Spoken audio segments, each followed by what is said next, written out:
Welcome to Between the Before and After, a podcast about the stories that shape us. I'm your host, Coach John McLernan, and each episode I bring you an inspiring guest with a moving story that shines a light on the power of the human spirit. Before we dive in, I want to let you know about two very important things.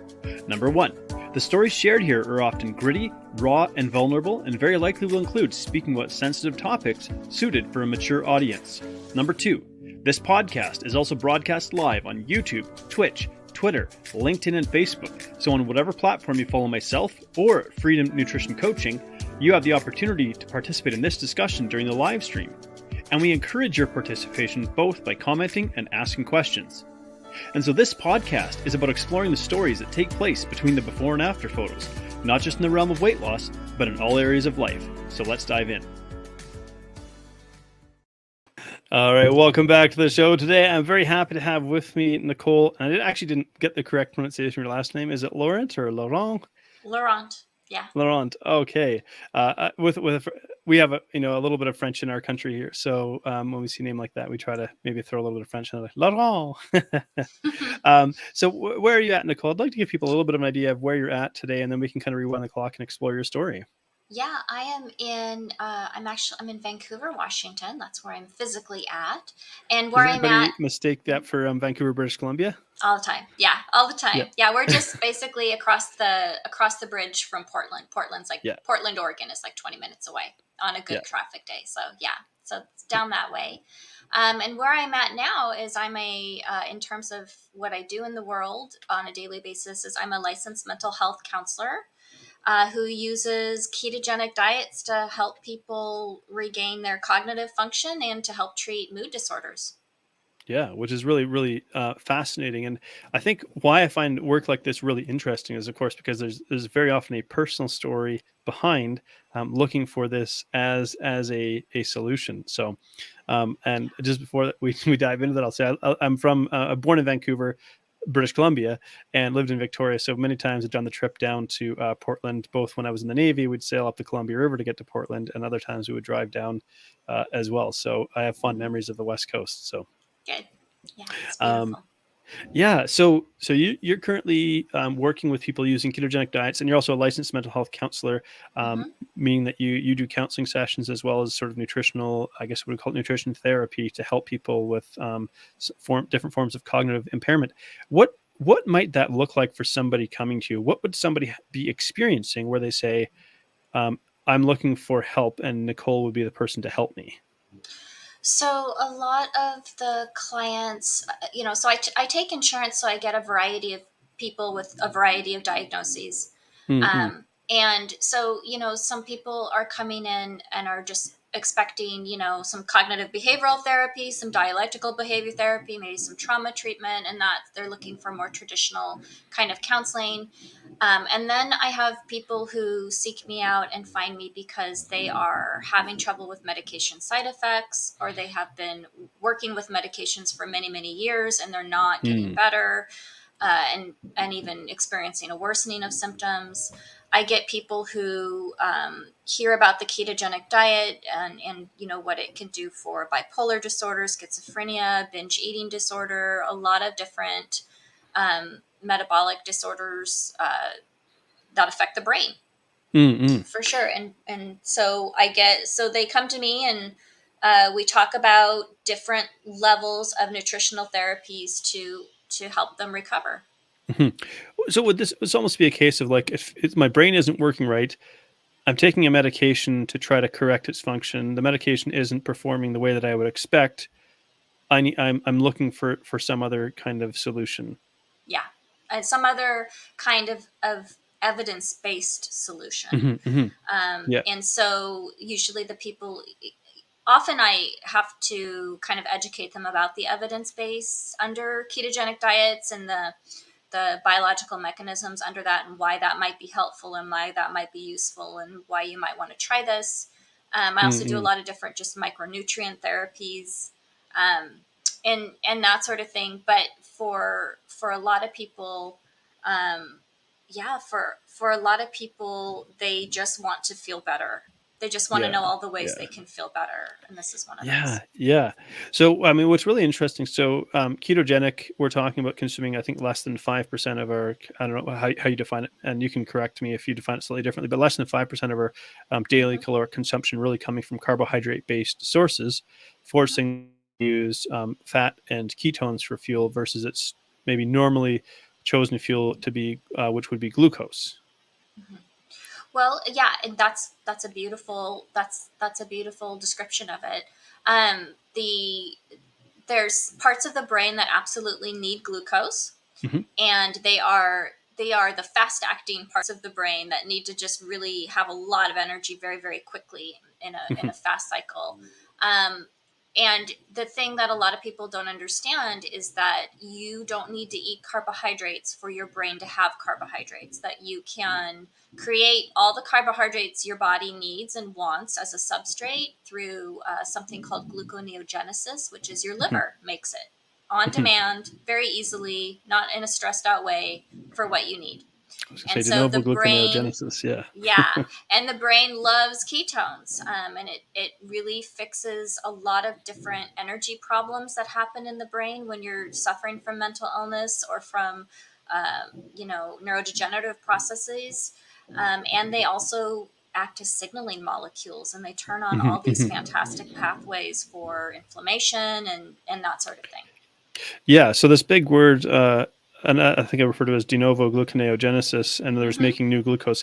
If we break it down, it sounds like a big word, but really, genesis is like the creation of, and neo is new, and gluco referring to glucose. So making glucose, and what is the body? Hmm. I mean, just to help people understand this a little bit, we won't go too deep in the nutrition science, even though I Sure. want to nerd out on it a bit, but it's the body creating glucose from a different source, typically amino acids. Would that be correct? Hmm.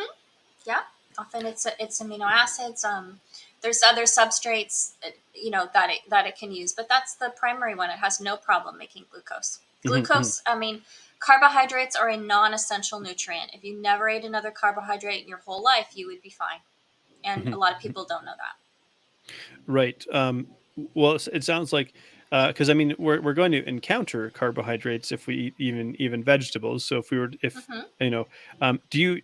This is just a more of a curiosity question, but do you have people go so far as to go like carnivore keto, where they consume no vegetables? Some people do. There are some particularly difficult cases in mental illness where people don't get the relief that they need unless they do carnivore for a period of time. It's Hmm. also a lot of people who have autoimmune issues that are particularly difficult, or skin issues, or different types of things will do carnivore sometimes for a period of time Hmm. Hmm. for And healing. so, yeah, absolutely.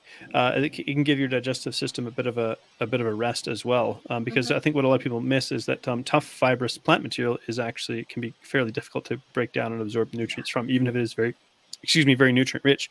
Hmm. Um, Now, of course, the keto diet has generated a fair bit of polarization.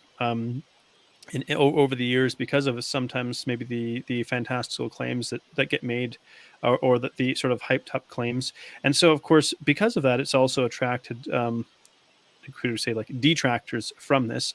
And so I was just, I guess, wanting to clarify your stance, because I agree that carbohydrates are not necessarily an essential nutrient. If we never eat a carbohydrate again, we could still function, whereas proteins and fats, they're building blocks.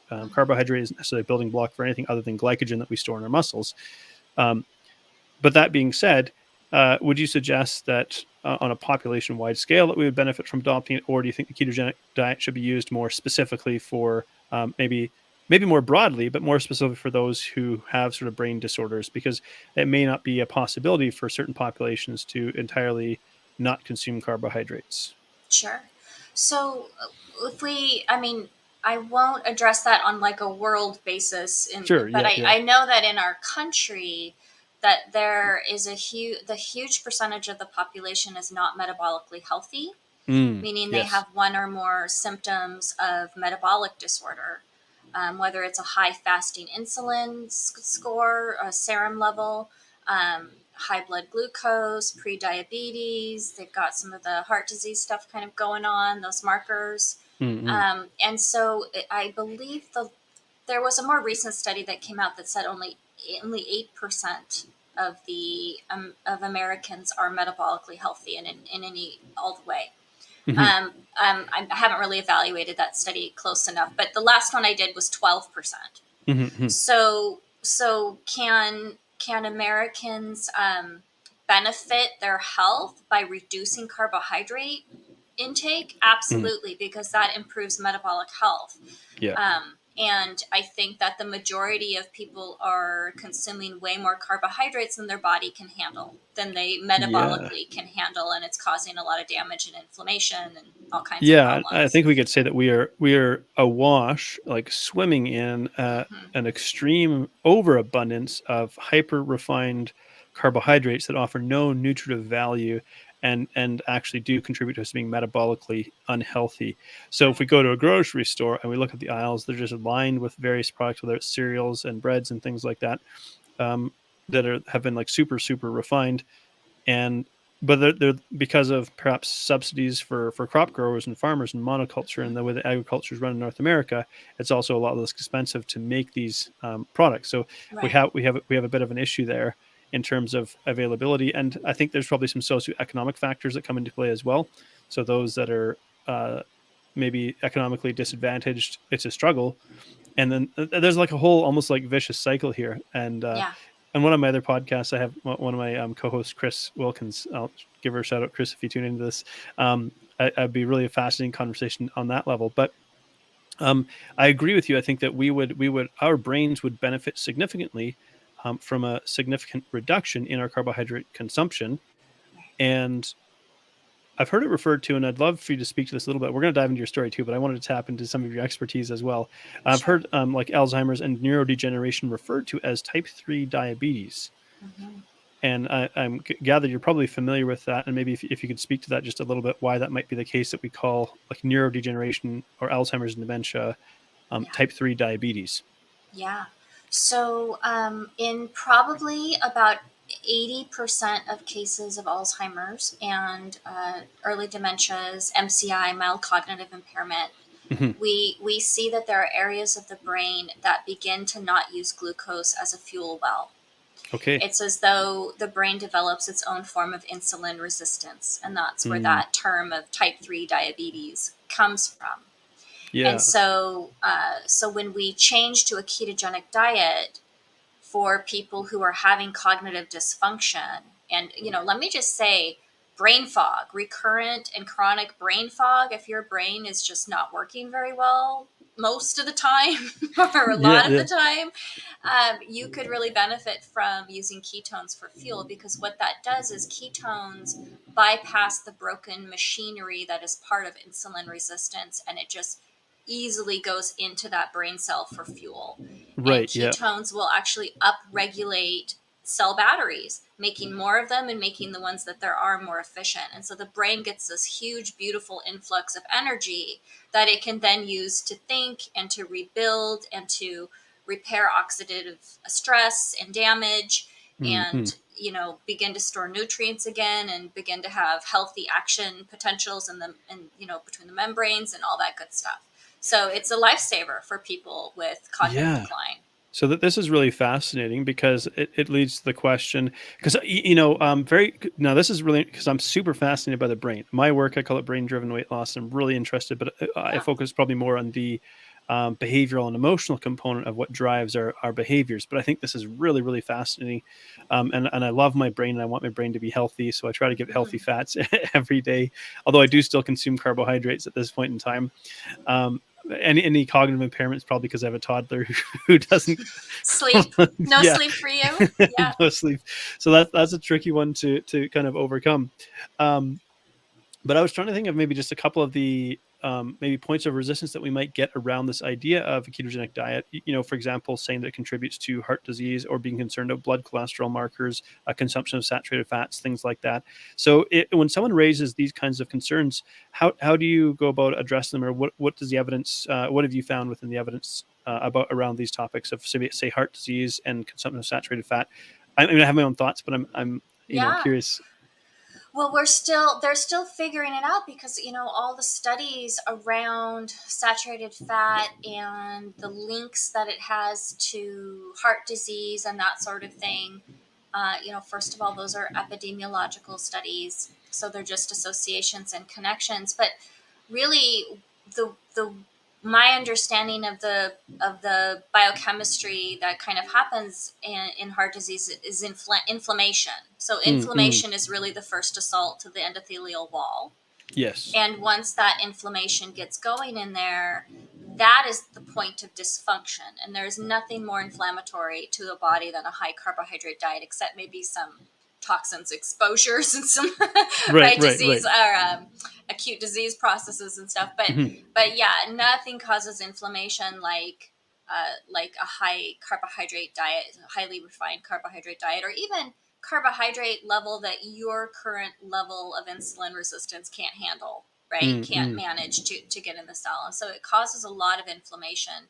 And my understanding of the process by which this happens, once that occurs, then you get the accumulation of plaques. You get it's like the body's trying to spackle, right? Yeah. And that's that piece. Now, there are people who do higher fat diets, low carb diets, ketogenic diets, and they are still concerned about their cholesterol levels. Cholesterol is actually quite protective, especially of older populations, in that it helps them fight acute disease processes, bacteria, that kind of thing, viral infections. Well, I think of cholecalciferol, for example, which vitamin D3, which is cholesterol. Yeah, and cholesterol is a building block for testosterone, estrogen, and probably for other hormones as well. But I'm a little rusty on my endocrinology. Yeah, so. yeah, and so I'm not worried about it. And I think they're still figuring it out. And are there some subtypes of people who have very high cholesterol, and then we break down the sizes of those cholesterols and try to figure out the LDL and figure out, this person has a lot of small, what's going on? What's the triglyceride HDL ratio? Does that mean we should break it down? Like, there's ways to kind of deal with it, but fat has been exonerated. Saturated fat has actually been exonerated in the literature for quite some time now, and I'm not sure what is taking doctors so long to get that information. Well, the medical industry is kind of slow to catch up, because the research that really came out sort of blasting saturated fats was over 70 years ago, like back in the 1950s, with some flawed research. And so, and I agree. Here's how I think about it. Like, let's say if I'll give a quick analogy, and then I have another question here, and then we'll dive into your story, because I'm also fascinated to tap into your brain here, but I also want to explore your story. But the way I think about it is, if we're under stress, for example, our blood pressure increases, and our heart is like a pump, and the valves are like piping, but it's like a rubber piping or rubber hose that can stretch and expand and contract again. And that ability of the blood vessels to stretch and then contract, kind of like a rubber band being stretched and whatnot, is what helps to move blood throughout the body. Now, if we have high blood pressure, we're kind of keeping them in a more stretched state all the time.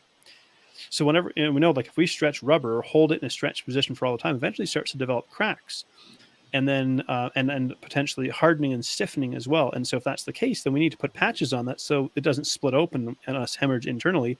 But if we're going to patch up a crack in a blood vessel and you have water flowing through it, it's because blood is aqueous, or it's a water-based fluid all the time. You can't have a water-soluble patch on the blood vessel wall. So now you've got to use a fat-based molecule that doesn't necessarily easily dissolve in water to patch up those little maybe cracks and damage to the arteries. So I don't know if I'm 100% correct there, but that's kind of how I've pictured it in my mind. That's a good analogy. Yeah, absolutely. So thinking about flawed studies, I think it was only recently something came out around Alzheimer's studies that was based on flawed research going back to the early 2000s. There was a researcher who manipulated data, manipulated brain scans and things like that. And it was a foundational piece of research that a lot of Alzheimer's research and dementia research has been built on. And as such, it kind of really shook up this whole sort of research field around neurodegeneration, because they've been building on a faulty foundation. I'm not sure if you've encountered that recently. Yeah, Yeah, I have. And that doesn't surprise me at all, because the pharmaceutical industry has been trying to develop medications based on this idea that plaques are the culprit for decades, and people do so poor in those trials that they literally have to take them out of the trials because they get worse so Hmm. badly. And people have been talking about this. So I've been in the low carb space probably 5 or 6 years now. Hmm. And right away, as I was beginning to kind of learn about it, they were talking about how it's not the plaques. The plaques are the firemen. The Right. plaques are what goes in there to try to hold the brain together after there's been an assault, regardless of what that assault is. And so yeah, so it doesn't surprise me. I mean, everybody kind of knew that that wasn't the correct way to think about the problem, anyways. Mm-mm. Anybody who's been following it, or anybody who has an Alzheimer's patient in their family and they're giving them these medications and they're not getting better. Right, right. And so your I'm not sure premise, hypothesis, I'm not sure what terminology you use here, but anyways, what you present, the big idea that you present to the world is that we can use the ketogenic diet to treat neurodegenerative conditions and potentially neurological disorders, because it changes the fuel in the brain. And I guess what I'm curious about then as well, because we know that if we give the brain glucose, it seems that it would choose glucose preferentially. Is that why if someone, over ketones, why we have to reduce carbohydrate consumption to kind of force the brain's hand to say, go for the ketones versus the glucose? So I wouldn't necessarily say that the brain prefers glucose over ketones. There are very small areas of the brain that require glucose. For sure. But when we look at periods in human development where brains are having to grow very, very quickly, babies' breast milk has ketones in it. Hmm. Hmm. Like there's definitely that piece. So I would say, based on what we see happen in the brain when we change the fuel source to ketones, and based on the molecular signaling properties that ketones provide in terms of reducing neuroinflammation, reducing oxidative stress, and we haven't even gotten into the neurotransmitter balancing properties Hmm. of BHB, which is one form of ketone. Yes. I wouldn't necessarily say that glucose is the preferred fuel of the brain. All the indications show that the brain does not enjoy being awash in glucose that it Mm-mm. cannot push into cells. Right. I guess why I use that terminology is I think if we consume carbohydrates, Mm-hmm. we see ketone production drop off. Like in order to get into ketosis, we have to restrict carbohydrate Mm-hmm. Because consumption. insulin will stop ketogenesis. Yeah. Right, right. And so basically, our brain will end up getting glucose. Now, I think about throughout human history, we were probably fasting without choice because of food scarcity and food insecurity, because we didn't have electricity, let alone food storage and industrial scale agriculture. So for most of human history, um, maybe carbohydrates weren't such an issue because it was like we consume them when we have them and grow them and so on. Um, Versus now are sort of our again overabundance of industrial carbohydrates that are super refined, but Yeah. also there were probably forced periods of fasting, because I'm actually leading into the question I wanted to ask about fasting and keto as well. If we can replicate some of the effects or some of the benefits that we see from consuming a ketogenic or low carbohydrate type diet with a fasting protocol. Um, yeah, absolutely. And again, it depends on what you're using ketosis for, what you're Hmm. using ketosis for. Ketosis for. If you are trying to keep a stable level of brain energy Hmm. and you are trying to keep neuroinflammation down, then you likely, you could add intermittent fasting for sure to raise ketone levels. Hmm. And you would want to do that, and you would want to keep those effects going as much as possible. But if you're doing intermittent fasting in order to maybe lose weight or to consume less calories overall, and you're not necessarily wanting or needing the therapeutic effects of ketones in particular, then you wouldn't necessarily have to do a ketogenic diet while you'd used intermittent fasting. And Hmm. there's research that kind of shows that people have some of the benefits doing it that way. Just the insulin resistance piece, reducing fatty liver disease, Hmm. non-alcoholic. Yeah. And so one of the things that I've observed in the ketogenic sort of diet space, particularly around the realm of weight loss, is what seems to be a very pervasive all or nothing relationship with food that can move into the category of disordered eating, where if somebody consumes some carbohydrates, they're distraught over this idea, I've kicked myself out of ketosis. And when we're talking about, say, using a ketogenic diet, is it such a black and white issue where it's either you're in ketosis and you're not, and if you're not in ketosis, your brain is not benefiting from ketones, or is there kind of a spectrum or a sliding scale here where, you know, occasionally consuming carbohydrates really in the grand scheme of things isn't so problematic if they're quality carbohydrates? Again, it depends on what the person's metabolic health is. And Hmm. so if someone has raging type 2 diabetes, they are carbohydrate intolerant, Hmm. period. Like there's really not a middle ground for them that way, because when they do have even a small amount of carbohydrates, their level of insulin resistance is such that they get such a high level of insulin that goes on for such a long time, right? I mean, there's a problem with that. Hmm. If you are athletic and you CrossFit 3-4 times a week, can you have more carbohydrates and still get, be in ketosis in an hour afterwards? Absolutely. I do it myself. I probably eat 40 to 50 grams of carbs, total carbs a day, Hmm. sometimes 60. Hmm. And I'm back in ketosis in an hour and a half. And that's because you're creating demand for that glucose, because there are certain types of activity, particularly like muscular activity, that benefit from Mhm. glucose or glycogen for fuel. Well, Um, I do it fasted. So I do it mhm. fasted, and I don't do it for any recovery reason whatsoever. Um, and I don't use it in that way. Like, I'm not a CrossFit, master. I'm not a great athlete. You know what I mean? I'm like Right, the right, queen right. of mediocre CrossFit.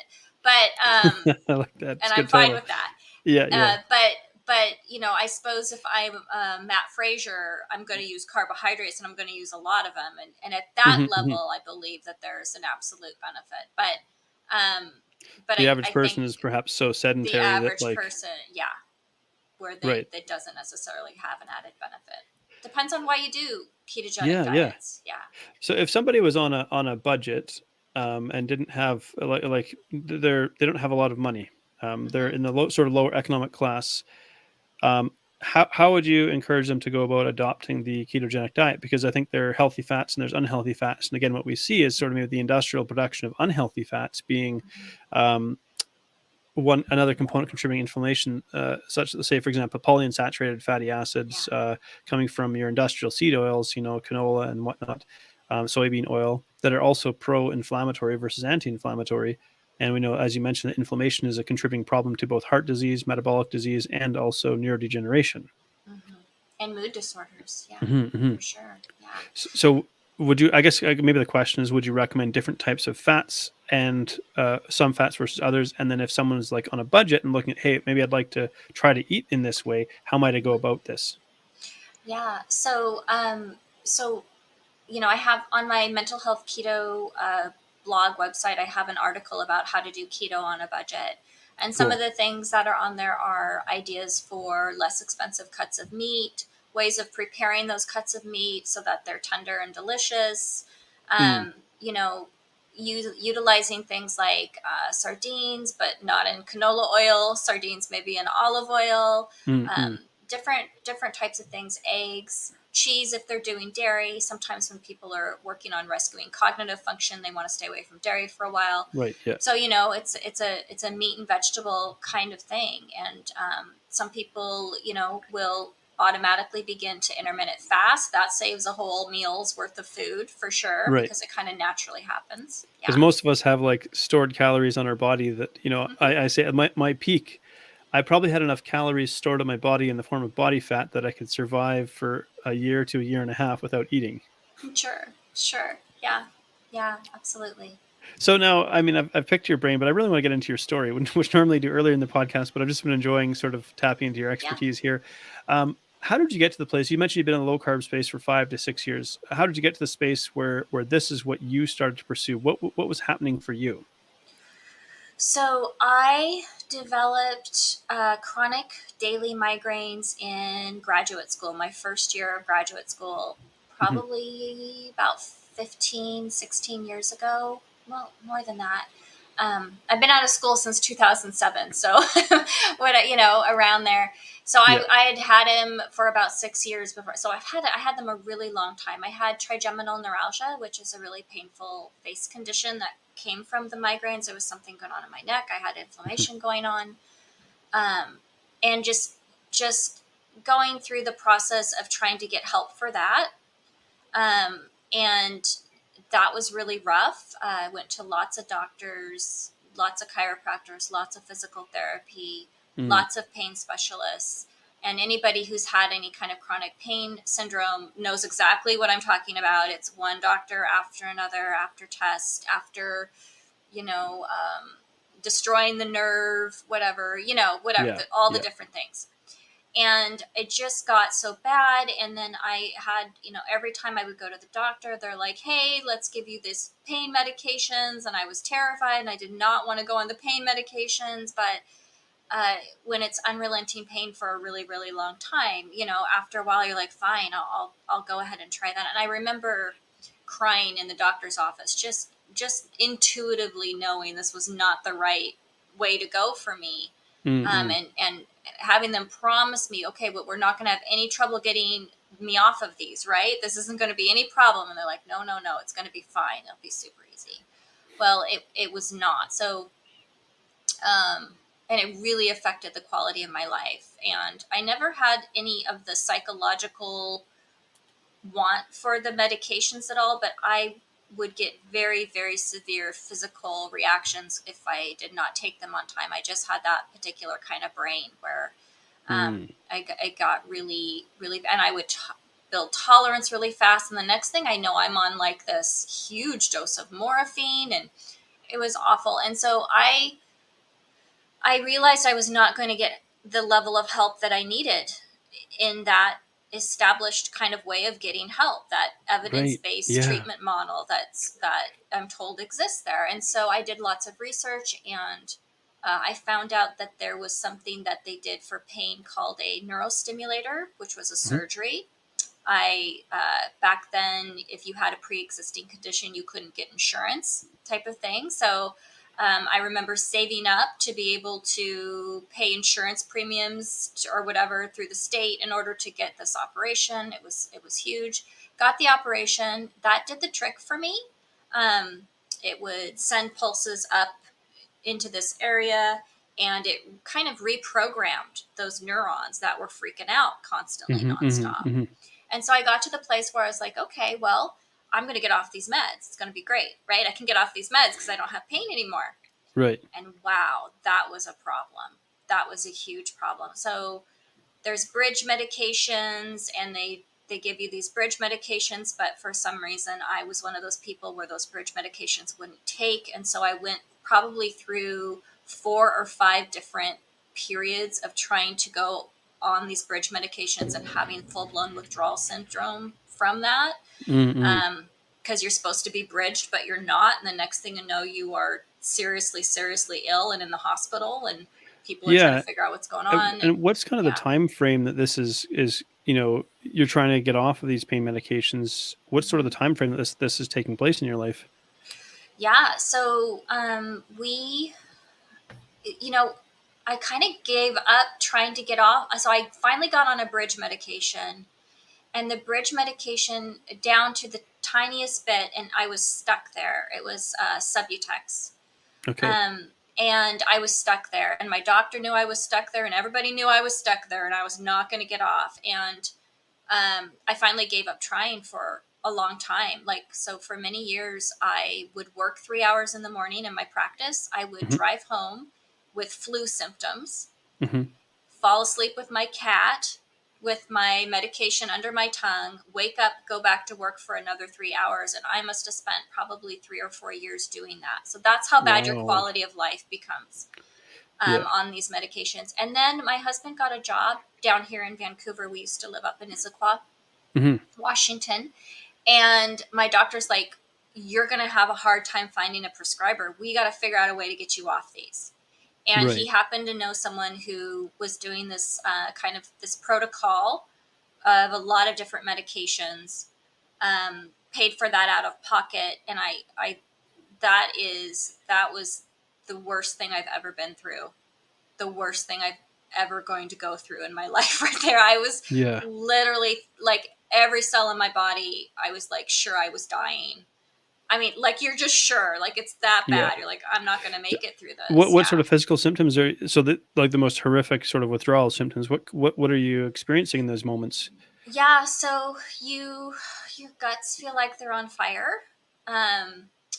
You, that's the main one. But with the protocol that they use to get me off of the Subutex, um, I just can't, I can't even describe like how terrible you feel. You just, yeah, like there's no acute thing. It's just The every entire cell body of is your in body. pain, Yeah. or It's in pain. It's in pain. You're writhing, you're writhing. You can't get comfortable no matter what you do. It's just like the worst thing ever.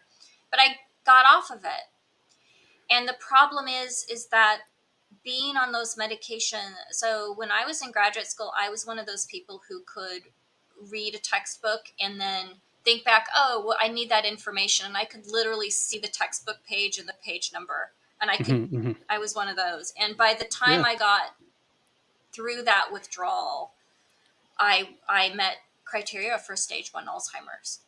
Okay. Yeah, it was really bad. I And couldn't at what remember age? faces. Yeah.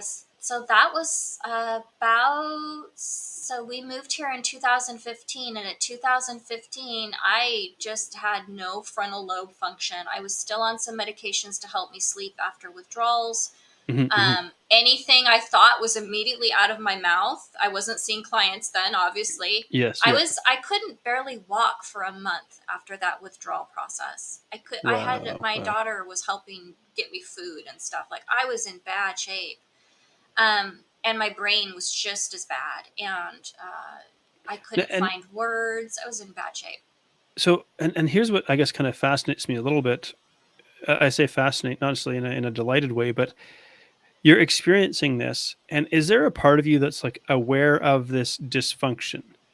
And because I think about those who have this sort of taking place, and what, and maybe like almost feeling like trapped, because you're like, I'm aware of this dysfunction, but I'm helpless to do anything about it. Yeah, exactly. It's like, wow, I can't believe that just came out of my mouth. Or, wow, that took me a really long time to find that word.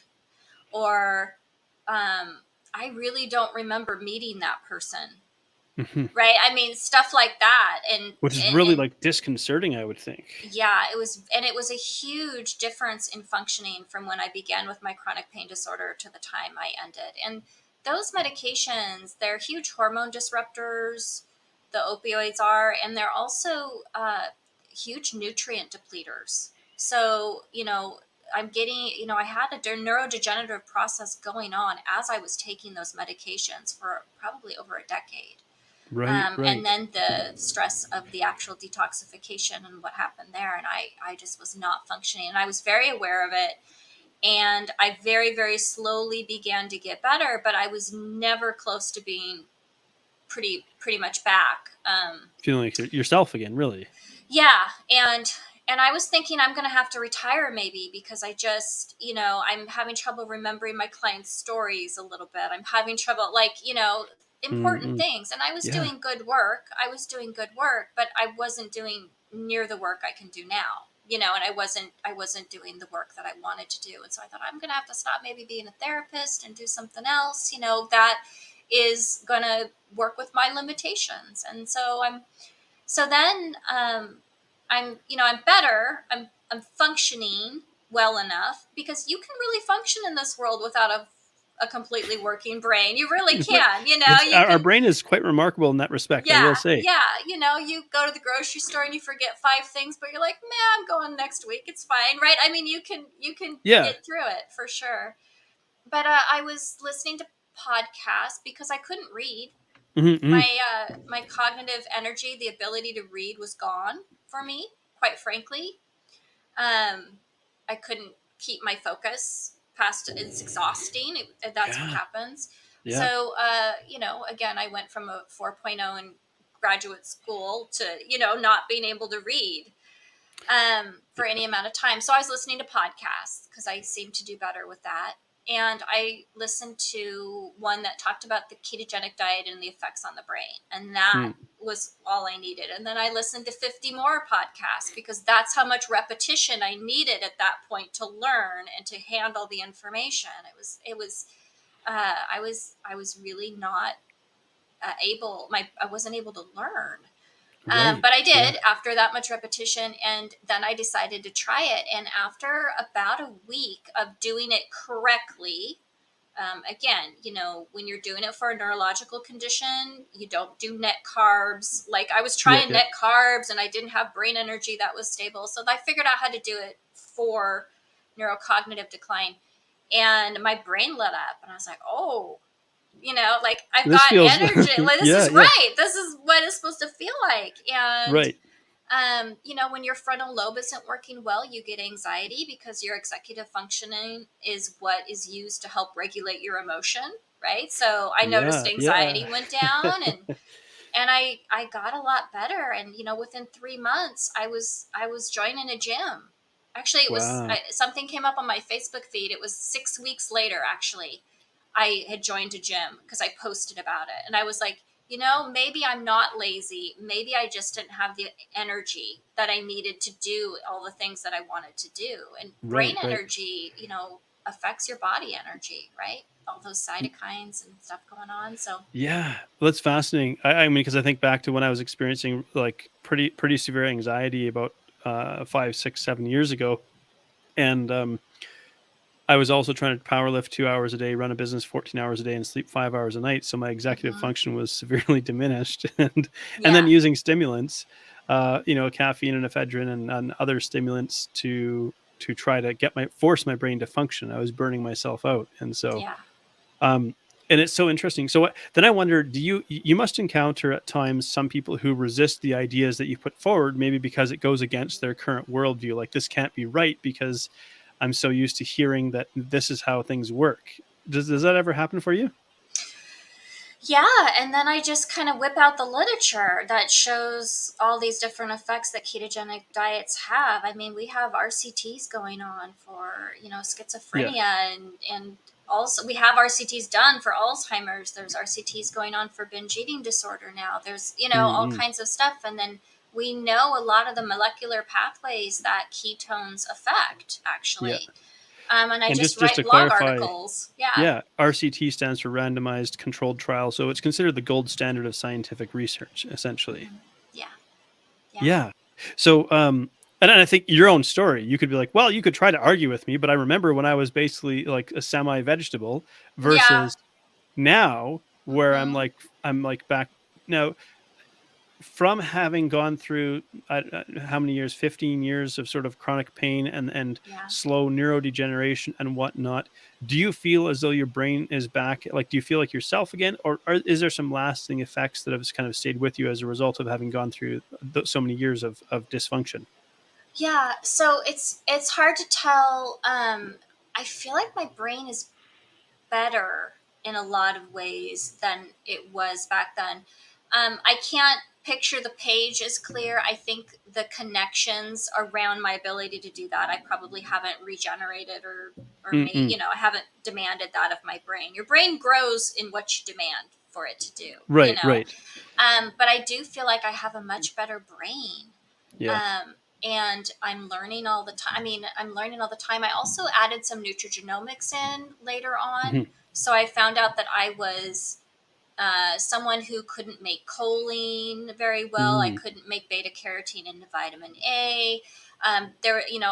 Someone who tends to be a little bit more vitamin D deficient. And so I learned to supplement based on my genetics. And those genetics probably put me at risk for those worse outcomes with those medications and all that good stuff. I'm ApoE34, so I have some genetic stuff that predisposes me towards neurocognitive issues later on in life. Not for sure, but so there's those pieces. So I actually kind of feel like I have a way better brain in a lot of different ways than I did when I started. Which is amazing. And if I may ask, how old are you currently? I'm 50. 50. Okay. So you went through this in your 30s and 40s. Mm-hmm. And very often we think about like neurodegeneration, although it is starting to show up in people in their 40s and 50s now, which is really quite frightening, I think, for the Yeah. population. But your feeling is that you were able to reverse this. And from your understanding, what you have consumed in their literature, is it possible that to some degree neurodegeneration in the form of like Alzheimer's, dementia can be reversed essentially? And we say reversed, but I think about like being restored. Is Yeah. that a possibility? So, absolutely. And I don't just say that because of my work in my own practice. There is a physician and researcher, Dale Bredesen, Okay. Bredesen, that people should check out. And he reverses it all the time, every day, using a combination of a ketogenic diet, nutrigenomics, and some functional medicine. Amazing. Amazing. Yeah. Well, I'm like super grateful to have gotten to know you and to share in this conversation with you, because I really love my brain. And it's like Sure. one of my, I mean, I think most people maybe do, but maybe I just think about it more. Like my biggest fear is like losing my brain function, because I rely so heavily on it. I'm not quite model worthy in terms of looks, so now I have to rely more. I'm not a physical specimen in Who terms of of my us are? Yeah. athletic ability, so I really have to rely on my brain. And I think I got a pretty good one. Like I got kind of lucky. I got it free of charge. Really Yeah. good memory for facts, like very quick thinking. But because I rely on it so much, in my mind, I'm like, man, I got to be careful. I got to take care of this because I rely pretty heavily on it. So Yeah. it Yeah. And more than just sense of self, more because you're describing a phenomenon of sense of self, like this is who I am and what I have to offer the world. It is literally your ability to experience the world. When you don't have any brain energy, you never feel present. You never feel yeah. 100% experiencing anything. You So just can't experience life when it's like that. yeah, yeah. And so I imagine that on your blog, you have articles that like guide people through this, like how to transition into a ketogenic way of eating. You mentioned like how to eat in, ketogenic on a budget. For some people, can they get most of the benefits they're looking for without necessarily having to go strictly ketogenic for the average person in the I population? think so. I think absolutely. Um, and I think that a lot of people's diets are just so poor in good quality macronutrients like healthy Mm, fats and bioavailable protein, which you mm, mm. need to be able to digest that protein well in order to make amino acids, to make your neurotransmitters. Right. Yeah. They're very poor in micronutrients. And so you need those for cofactors to clean up your brain and to sleep and to make serotonin and to make dopamine. Like there's so much mental illness and brain fog going on that is just simply a complete lack of the building blocks that your body needs to do what it needs to do. I Yeah. really think these nutritional therapies, whether they are the nutrition or just a higher level like a ketogenic diet, should be the first line treatments, and that medications just are not doing it for people, Yeah. for most people. Yeah. Yeah. Well, Nicole, it's been an absolute pleasure chatting with you. You've got such a fascinating story and great wisdom to share. I know I'll be checking your website and your blog. For those who've been tuning in, where's the best place to find you? And if they wanted to get in touch with you, is that something they can do? Yeah. So the best place is mentalhealthketo.com. I have all kinds of blog posts about how ketogenic diets can affect and improve a variety of different mental health diagnoses, very specific. And you can just send me a contact form on there and send me an email. That's awesome. Well, thank you so much. And if people were to take away, if you could have people take away one key piece of information, one nugget from this conversation, what would you like people to take away? I think it would be that you really need to understand that nutrition directly affects your mood. Mm, It directly affects your mood. It's not this nebulous thing where you eat this thing and then feel, you're not making the connection between your diet and how crappy you feel. You yeah. really need to pay attention to that. It really is the holy grail. Yeah. Well, thank you so much, Nicole. It's been such a pleasure having you on. Thank you. Thanks for having me. Thank you so much for tuning in to Between the Before and After. If you've enjoyed this episode, please like, share, subscribe, or leave a review, because that helps this podcast to reach and inspire more people. I love exploring the stories that take place between the before and after, the powerful experiences that shape who we become. And I love human potential. I love the possibilities that lie within us. So whatever you may be up against, I hope these stories inspire you, because if you're still here, your story's not done yet, so keep moving forward. Anyone can come from any place of brokenness and destitution and build an amazing life.